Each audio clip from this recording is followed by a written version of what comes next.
For a second straight week, this time championship weekend edition, it is NFC West grudge time. Seattle Seahawks, Los Angeles Rams, Lumen Field. We're going to have another instant classic like we did in week 16 with a spot in the Super Bowl on the line. We're going to be breaking it all down here on Crossover Thursday. Locked On Seahawks, Locked On Rams.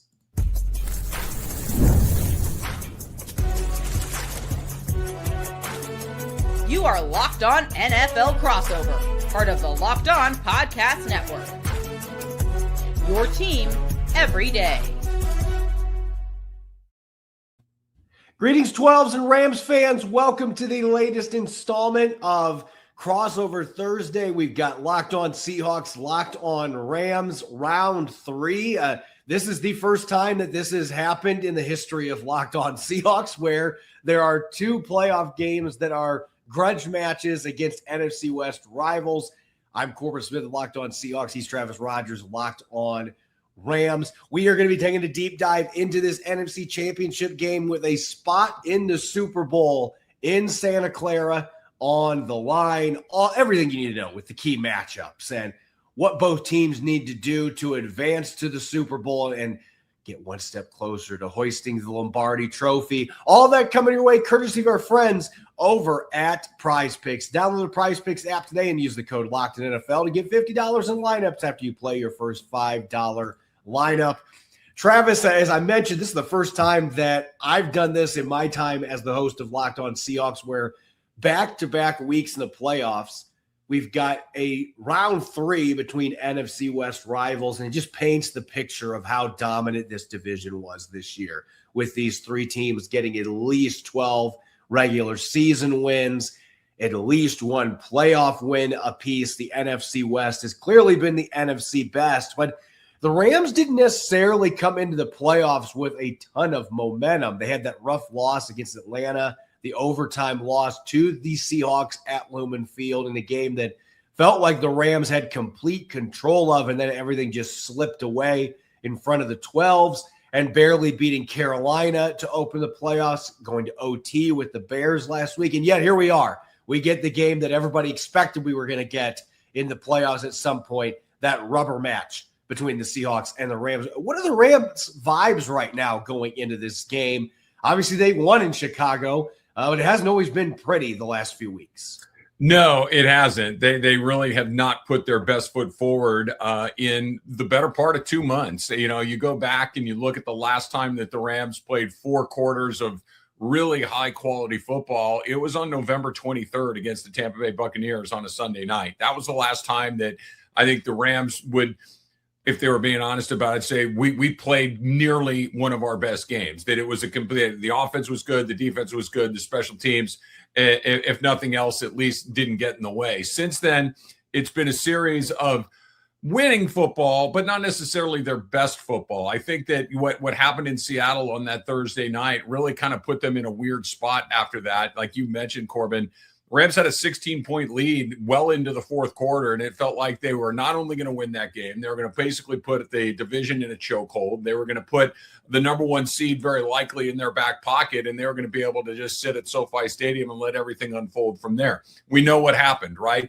The Seahawks caught fire. They made 3 consecutive 2-point conversions to win that game. One was kind of a weird call along the way, and the defense just completely collapsed for the Rams in that situation. After that, they were a mess. They lost to the Atlanta Falcons. They did not look good against the Arizona Cardinals for 2.5 quarters.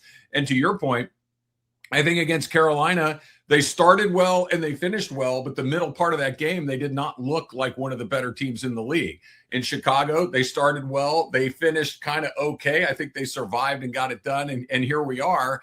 I think that we landed in the right spot, even if the path that we got there was a little bit wonky, because I remember saying this after the Rams beat the Seahawks by a couple of points in the middle of the season. I remember saying it after the Seahawks beat the Rams in overtime. These are the 2 best teams in the entire league. I don't even really think there's a close third. I think that these 2 teams are clearly the best. I've said it on my radio show a bunch. I've said it here on Locked On Rams a bunch. I think if the Seahawks and the Rams played 10 times, I think they'd go 5-5. I really, truly do. I think that they're very, very evenly matched. So I'm excited to see it. I wish it were in LA rather than in Seattle, but I don't think that either one of these teams feels like, hey, we got a great chance here. They've got a chance, but they know they're going to have to go through a really good team. And I think both teams feel the same way. Yeah, the Seahawks have not lost since that first Rams game. That's the crazy thing. They have this incredible win streak going, and they seem to be playing. It's kind of the opposite situation with the Rams, where it's like we're playing well enough that we're finding ways to win. The Seahawks here these last few weeks, it's like, no, we're putting opponents in a chokehold, and we are playing our best football and putting everything together going into this game, particularly the run game. That has been the biggest storyline. Now, 4 straight games over 165 rushing yards. They have done it twice against the 49ers. They did lose Zach Charbonnet for the season on Saturday in their win over the 49ers. And I think that is a significant loss going into this game. And he's a guy that scored a touchdown, and he had that that really weird 2-point conversion where to pick up the football there. So they're not going to have Zach Charbonnet in this game. George Holani is expected to be back. He's returned to practice. And George Holani's a good football player. He's not Zach Charbonnet, but he's a good football player. Velus Jones has done some good things for Seattle. So I think the Seahawks still feel like, hey, our offensive line is really the key cog here that's made this run game get going. We expect that Charles Cross is going to be okay, that he can play in this game. The rest of the line's healthy. That's really where this game is going to boil down to Seattle. Can they continue to run the football the way they have lately, especially with Sam Darnold not being quite 100% healthy, though I thought Sam looked great the other night. They didn't ask him to throw 25 times. He didn't need to, but made some ridiculous throws in that game against San Francisco. So I don't think there's any lack of confidence that Sam Darnold can go out there and make the throws they need him to make. But the big reason this team is clicking all cylinders right now, one of the big reasons, obviously the defense is playing great, but that run game for the Seahawks has just been fantastic. And the Rams have been kind of up and down stopping the run here, really, since that first matchup that these teams had back in Week 11. And that was one of the reasons they were giving up 28 points per game from Week 12 through the wild card round. Yeah, I think they've gotten a little bit of a confidence boost after doing what they did against Chicago. Like that was their best defensive performance in a while. I think it was their best defensive performance again, maybe going back to that Tampa game where, the Rams were still winning games, but they were winning games by kind of outscoring their opponents. Even the Thursday night game that the Rams and the Seahawks had, the Rams scored 37 points. They were able to go out and do a whole bunch of things offensively, and the offense has been pretty consistent. A little bit of a lull against Carolina, and a little bit, the weather in Chicago, I think, had something to do with the fact that was as low scoring as it was. But their defense finally put together. The defense won the game for them in Chicago. The defense was able to kind of step up and do their job for the first time, I think, in a little bit. I think you're right. I think if they can kind of find a way to deal with the Seattle running game, I think that really plays into to LA's advantage if they can do it, because we've seen what they've been able to do against Sam Darnold. They're really effective against him. The last 3 times they've played him, for about 11 and a half quarters, they tied him in knots. Now, when he finally figured it out, he was really good, and he got going in that fourth quarter. He was terrific in overtime along the way. So it's not that I don't believe that he can get it done, but the Rams have given him fits in Minnesota. They gave him, in that first game in LA, he threw, 3 or 4 interceptions in that game. He threw a couple in the Thursday night game as well. So they're able to get to him and force him into some interesting situations. I don't worry about the Rams scoring points. They really have been pretty good about that. And Seattle, clearly, as you know, as your listeners know, has one of the best defenses in the entire league. But the Rams have scored against them, and part of that is because Darnold has turned it over. Part of that is because the Rams have a really good offense. But I think they're comfortable playing either way, whether that is a low score. Rams are 3-0 in games where they've scored 20 or fewer points. If they want to get into a shootout, I think they can do that too. So I think that the way that the defense played in Chicago does give me a little bit more confidence than maybe had I seen what I had seen against Carolina coming into this game. And I think Seahawks fans rightfully feel pretty darn good about where the defense is at now compared to that Week 16 matchup with what they just did to the 49ers. I mean, the 49ers were putting up 30-plus points on everybody else, but they could not move the football and score points against the Seahawks in these last 2 games. And they're feeling really good. They're at full strength on that side of the football. So we got a battle of juggernauts that we are going to continue breaking down here with a spot in the Super Bowl on the line. We'll dive into some of those key matchups that we are going to be watching, both advantageous ones and ones that might be a little bit of a concern going into this game. That'll be coming up next here on our crossover edition Locked On Seahawks and Locked On Rams.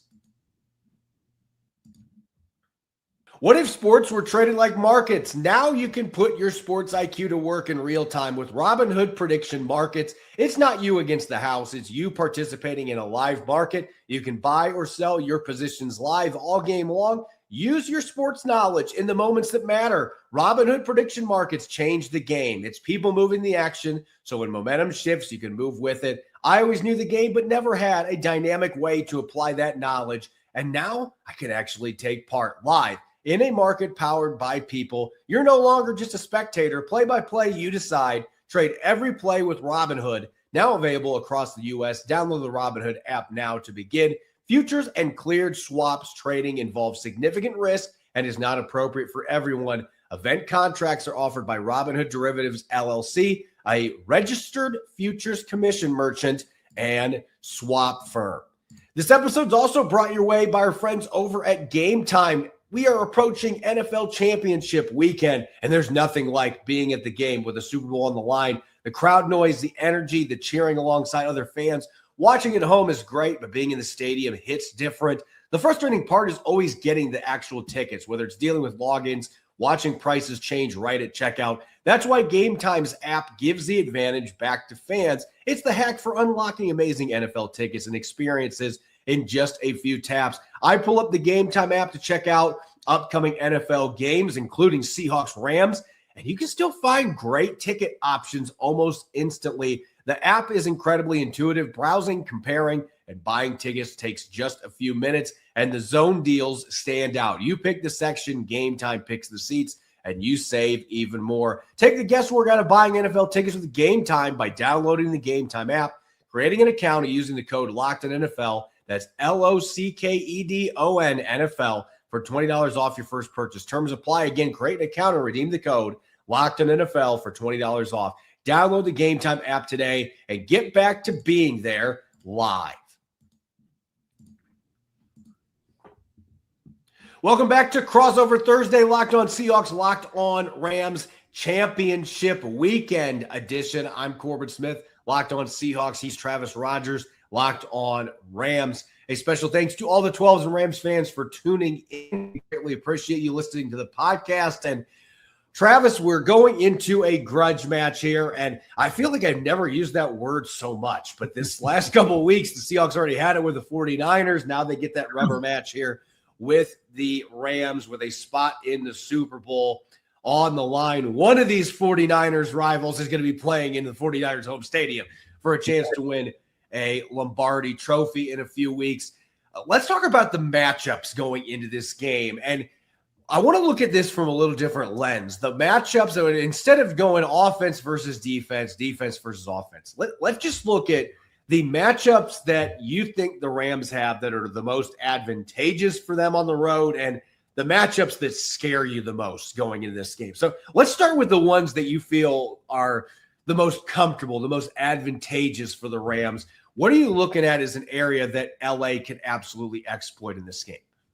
I think when the Rams go into their 13 personnel, they're really hard to deal with. I think that's something that, and oddly enough, it's something that they've been using less and less. They kind of discovered it, I don't want to say on accident, but out of necessity, that when Davante Adams, when Puka Nacua was hurt, they had to find a way to continue to move the ball, and they decided to go to a big package, a 13 package, and it opened up a whole bunch of things for them, and they started to use it very effectively. And then when they got into that kind of that funk in the later part of the season, they started to use it less and less and less. I'm hopeful that it shows back up in Seattle. They did not use it a ton in Chicago. Now, maybe that was strategic on their part, but really no one has matched up particularly well against that because they have a couple of guys that are pretty athletic pass catchers along the way in their tight end group. I think that's a real good matchup.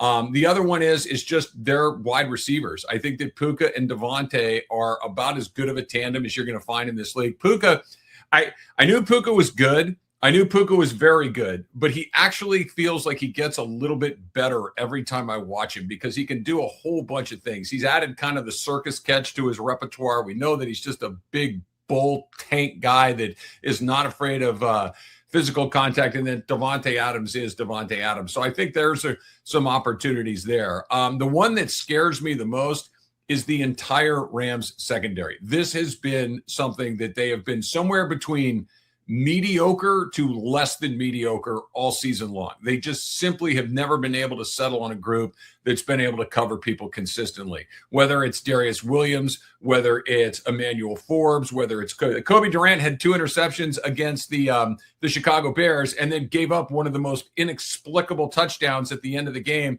that I've ever seen in my life. So they're all over the map. If Sam Darnold gets a little time, if Sam Darnold can have a chance to look, the guys are going to be open because guys have been open against the Rams all season long. So I think it's kind of the same position group, or at least one group going up against the other group for the Rams. Their defensive backs are not the strongest group, and their fleet of tight ends and wide receivers probably are.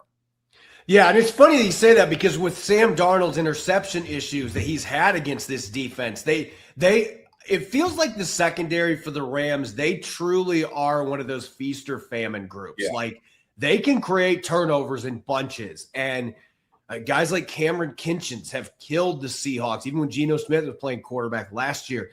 And at the same time, if you can avoid falling into the traps with the disguise coverages and you can play within yourself and make smart decisions, those players, the same ones I just mentioned, can get torn apart by explosive plays. Yes. And so it's going to be weird that I'm saying that this is an advantageous matchup for the Seahawks, but I feel like Sam Darnold, like sometimes you just need a few things to click for you against an opponent you've had trouble with. I think Sam is primed to be able to take some of those shots and take advantage of it in this game. And I trust Seattle's offensive line to be able to at least give him enough time to be able to get some of those plays downfield. I think Jackson Smith and Jigba, and look, Rashid Shaheed should have had a touchdown in the first matchup these two teams had. He had torched Emmanuel Forbes, and the ball was just underthrown a little bit. Sam Darnold was trying to develop chemistry with this new receiver. We haven't seen a lot of targets his direction.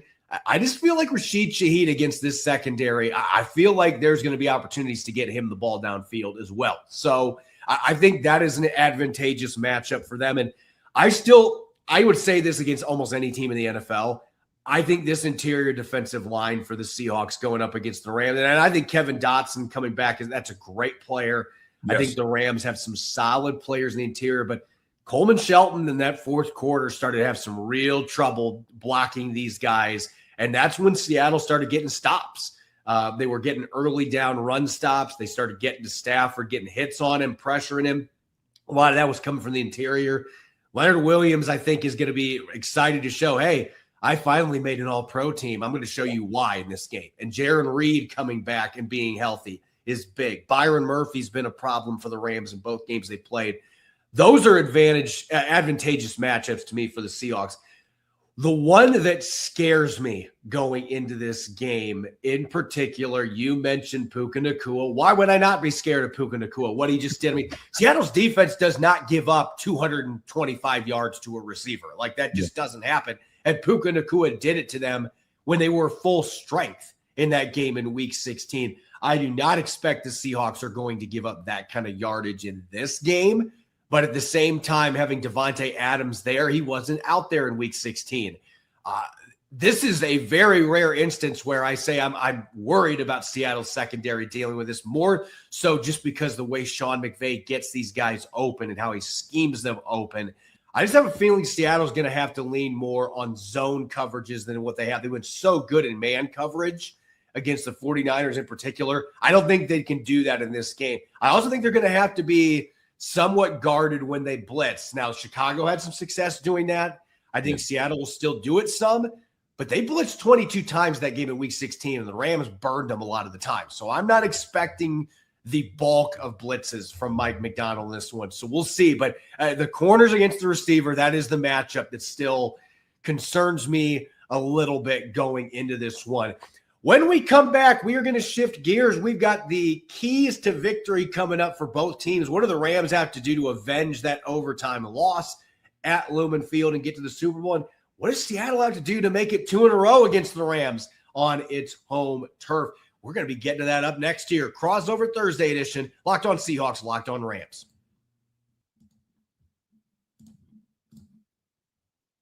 If you've ever hired someone who looked good on paper but wasn't the right fit, you know how important that is when you want candidates who truly match what you're looking for. Trust Indeed sponsored jobs. If you're hiring, Indeed is all you need. Stop struggling to get your job post seen on other sites. Indeed sponsored jobs puts your post at the top of the page and help you reach the right candidates faster. Instead of struggling to get your job post seen, Indeed sponsored jobs help your listings stand out and reach quality candidates faster. Sponsored jobs boost your post to the people who are the best match for your role, and that makes a real difference. Spend more time interviewing candidates who check all your boxes with less stress, less time, and more results using Indeed sponsored jobs. Listeners of this show get a $75 sponsored job credit to help give your job the premium placement it deserves at Indeed.com/LockedOnNFL. Just go to Indeed.com/LockedOnNFL right now and support the show by saying you heard about Indeed on this podcast. Terms and conditions apply.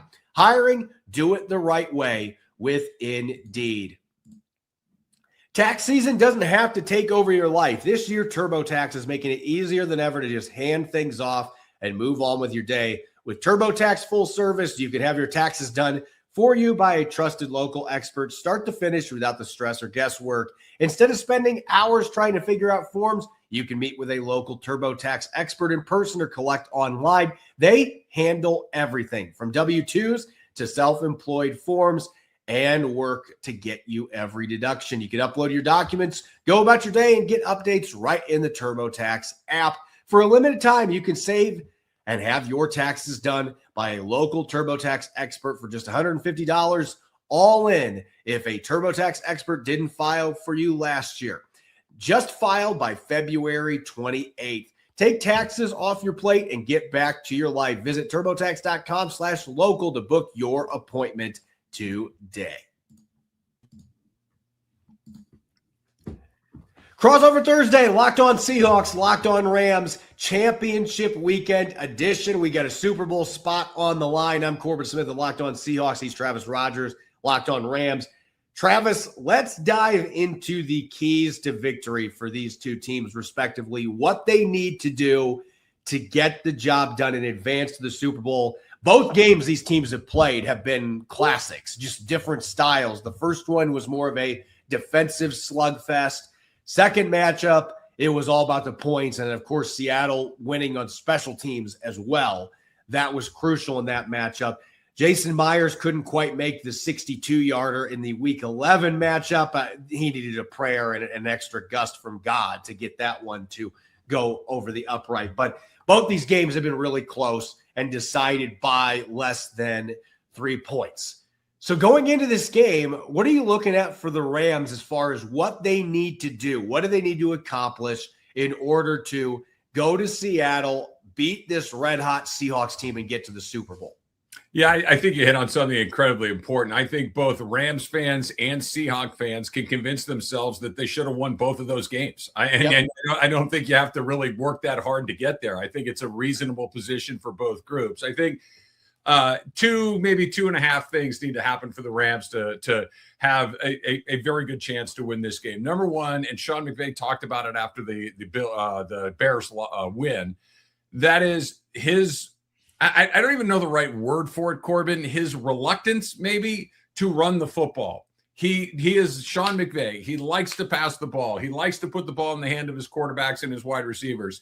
There was a point in the Bears game in the fourth quarter where the Rams had passed it 33 times and run it 11, despite the fact that the running game was averaging about 5.5 yards a carry. It was working. Now, they finally went back to it late in the fourth quarter, and guess what happened? They scored another touchdown. It's if he can go and run the ball against his, better angels, and look, I'm not complaining about Sean McVay at all. I wouldn't trade him for any coach in the league, but he gets stuck in these modes where it's just pass. So if they have a more balanced attack, I like that. I think that's number one. Number two is, and you mentioned his name a second ago, the Rams have had trouble on special teams all season long. The game they lost in Thursday night up in Seattle turned on a special teams play. They were unable to cover a punt. Shaheed takes it back for a touchdown, and that game went from this is just about over to buckle up. The game is basically tied at this point. They've struggled on special teams. We saw them struggle in Carolina where they had a kick block. We've seen them struggle with it all season long. They finally got something done when Harrison Mevis made the game-winning kick in the cold, but 47-yarder, I mean, it's the NFL. He should make that kick, right? Their special teams is still something they struggle with. Ethan Evans had a 33-yard punt in a very crucial situation in Chicago. Kick the ball through the end zone on kickoffs, kick it out of bounds on punts. Do not let Shaheed put you in a situation that you don't. And I'm being lit, like, do not let that man catch a kick and do what he does. I think that's it. And then lastly, get a little lucky. You know, they're so evenly matched. You look at it in the two games, 1 point separates them. In the two games, 1 yard separates them. You got to get a little lucky in a game like this when I think it's as close as it is. So those are the things I'm looking at. Some special teams issues, run the football, and cross your fingers. Yeah, I think that last point we could both say. I think you have to have some fortunate bounces when you're looking at games like this. You got to hope that as the home team that you get a few of those. And look, Seattle didn't get all of those in that last matchup. They didn't. When the Rams were getting that big lead, there were some plays that just didn't bounce their way, and they found a way to still win it. There were some bad luck plays in the first matchup, but you could say that for the Rams too. So it's who gets the most big breaks in this game. But as far as away from the fortunes aspect, you know, if the Rams run the football or not, well, however much they decide to run it, like that game changed with Rashid Shaheed's return for a touchdown, but it also changed when Seattle's run defense, which has been the best in the NFL pretty much this entire season. But both games these teams have played, the Rams have had success in the first half running the football. Mm-hmm. They have to find a way to win on first and second down against the run consistently and give their defensive line a chance to actually rush the passer. I don't think it's been that they can't get to Matthew Stafford. It's been the Rams have been getting in 3rd and 2 and 3rd and 3 situations often, and then you can't pin your ears back and get after the quarterback. It's been advantageous for the Rams. They need more 3rd and 5s, 3rd and 6s, so that they can let Leonard Williams and Uchenna Nwosu and DeMarcus Lawrence get after Matthew Stafford, which they did in the fourth quarter to make that comeback in that game. So I think early down run defense, that might be the biggest thing for the Seattle Seahawks in this game. And I also need to see this team that doesn't normally have coverage busts. They had some big coverage busts in that Week 16 game. Full week of preparation. You can't have excuses about fitting too much in the playbook for this week or in your game plan. They need to play sound, fundamental coverage, no scheme breakdowns. If they do that, I think they got a really good chance to win. And on offense, you know, it'd be easy for me to say, just hand it off to K9 and let him go. That's got to be a given with the way they're running the football. But I think they need 4 pass plays of 20-plus yards from Sam Darnold in this game to win. And that doesn't necessarily mean they have to be downfield vertical shots. It could be creating after the catch on an intermediate pass or in the screen game, which they've had success against the Rams with. But they got to generate some explosives because the Rams have been giving them up. You have got to generate those. And I think a couple of those plays do need to be the downfield, take your shot variety, and exploit a defense that has given up and gifted quite a few of those since Christmas. So post-Christmas, they've been Santa Claus in some of that regard. Seattle's got to take advantage. Sam Darnold's got to play with confidence and balance, being aggressive with being careless with the football, which I think he's done a lot better job the last 5 or 6 games of doing that. But they've got to get some of those shot plays to have a chance to win this one against this Rams defense. All right, let's look at the spread. 2.5 points, and that makes sense when you consider, as you said, it's 1 point separating these two teams in their 2 games they have played. 1 yard separating. I mean, they basically have been clones of each other in those games. So a 2.5 point spread, it almost feels a little bit too big. I would be totally fine with a 1 point spread and understand that. And I think from a prediction standpoint, I mean, I don't know how you could predict that this game is not going to be inside 3 points either way with what we've seen. I'm expecting that it's going to be that very tight-knit battle that basically whoever's got the ball last is going to dictate who wins this one. whether it's the defense making a big play or the offense coming through, but like it's gonna boil down to who's got the ball last. It feels like, because that's what these games have been all about. So I think 2.5 is too big, to be honest with you. Yeah, it feels like it's too heavy. I agree. I think this is a 1-point game. I really do. There's no reason to think that it wouldn't be. Like we talked about, they've played 2 games. They both could have gone either way. The Rams could be 0-2. The Rams could be 2-0, and neither is a stretch. And it's literally a play here or there. It's not a series of weird things that happen. It's a play that could go either way. I guess if we're gambling in this situation, I would take the Rams because I'll just take the points because I don't think they're going to lose by more than 3. But I also don't love the thing that think that the Rams are going to walk in there and throw their shoulders back and all of a sudden they're going to win by a touchdown or more. I think it comes down, like I said at the very beginning, this felt inevitable. This felt like they were going to play 3 times after the first 2 that we saw. They're the 2 best teams. And maybe the difference is that it's in Seattle and not LA, and that's the Rams' fault for letting that happen, for losing that game up there early in the season, for turning around and dropping a couple that they lost to San Francisco when they shouldn't have. They lost to Philadelphia when they shouldn't have, and that's the differences to being where they are right now, and that could be the difference on Sunday afternoon. And I think that is going to be a big difference. And it's weird because when we were talking about this, I believe even in week 16, looking at this matchup, there had been a lot of questions about where did the magic go at Lumen Field. This team went 3-6 in the 2024 season at home. They started off with a couple losses at home, but then suddenly that mojo seems to be back. Like this in the press box the other day, like that was easily the loudest I have heard the stadium in my 8.5 years that I've been covering the team in person. And that kick return at the beginning of the game when the smoke was still coming up from the warm-ups, and just it was a different environment. It felt like those 2013, 2014 teams where teams just had no interest coming to Seattle. The decibel level through the roof. I'm expecting it's going to be on another level coming up on Sunday. We'll see how many Rams fans actually travel, because a lot of people were worried about 49ers fans last week, and there was some red, but it wasn't near as bad as it's been in previous matchups. So Seattle fans showed up, and I expect that to happen again with a spot in the line for the Super Bowl. So we'll see how big of a difference that home field advantage makes. That's probably why I would be leaning towards taking that 2.5 with the Seahawks, just because they're playing at home. But it wouldn't be with much confidence, just because, again, I'm looking at this as being that 1.5 point threshold there, where I think this is, you mentioned 5 out of 10, both teams winning 5. That is really how it feels. So who's going to be the one that gets 2 of those 5 wins? 2 of the 3, right?